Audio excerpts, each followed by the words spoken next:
आपने अगले महीने दौड़ने की तैयारी कर ली है या बिना तैयारी के ही आप विनर बनने की सोच रहे हो? नमस्कार दोस्तों, मैं Mukesh Gupta, director eigen capital. दोस्तों, शेयर बाजार में कभी ऐसे ही कुछ भी खरीदा या बेचा नहीं जाता।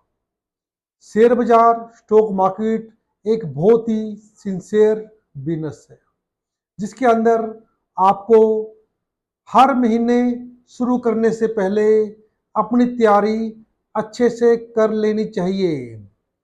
किन किन बातों की तैयारी आपको करनी है हर महीने, आइए जानते हैं वो। नंबर एक, पोर्टफोलियो रिव्यू। आपका एग्जिस्टिंग पोर्टफोलियो आपको रिव्यू करना चाहिए। अगर आपने शेयर्स शॉर्ट टर्म के लिए ले रखे हैं, अगर वो अप ट्रेंड के अंदर है तो आपको उन्हें कंटिन्यू करना चाहिए।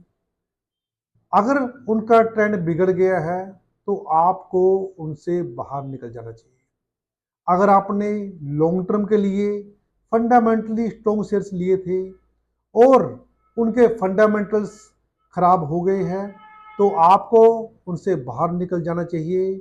और अगर फंडामेंटल्स आज भी स्ट्रॉन्ग है तो आपको उसके अंदर बने रहना चाहिए।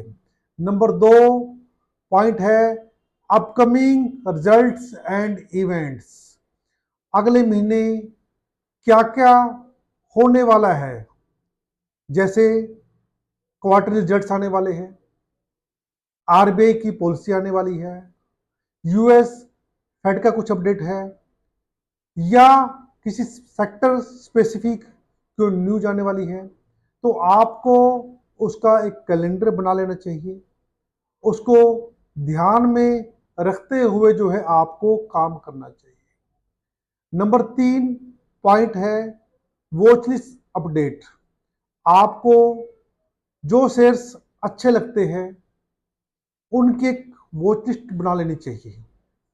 वॉच लिस्ट में आपको वो शेयर्स रखने चाहिए जो कि फंडामेंटली स्ट्रॉन्ग है, या जिसमें कुछ टर्न अराउंड हो रहा है, या जो अप ट्रेंड के अंदर है, जो हायर हाइज बनाते जा रहे हैं, और उनकी लिस्ट बनाकर उनको वॉच करते रहना चाहिए, ताकि आपको जब भी उसके अंदर एक परफेक्ट मौका मिले आप उसमें जो है एंट्री कर सको। नंबर चार है कैपिटल एलोकेशन स्ट्रेटजी।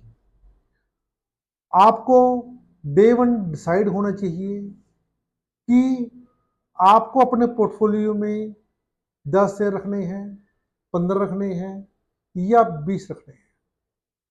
आपको किसी भी सिचुएशन के अंदर एक शेयर के अंदर 10% से ज़्यादा कैपिटल इन्वेस्ट नहीं करनी है।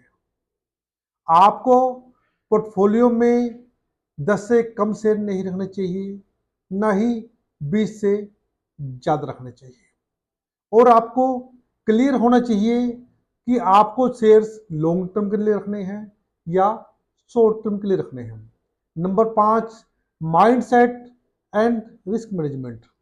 आपका माइंडसेट डे वन से क्लियर होना चाहिए कि जो आपकी इन्वेस्टमेंट स्ट्रेटजी है वो लॉन्ग टर्म है या शॉर्ट टर्म है, वो फंडामेंटल स्ट्रॉन्ग कंपनीज है या टर्न अराउंड कंपनीज है।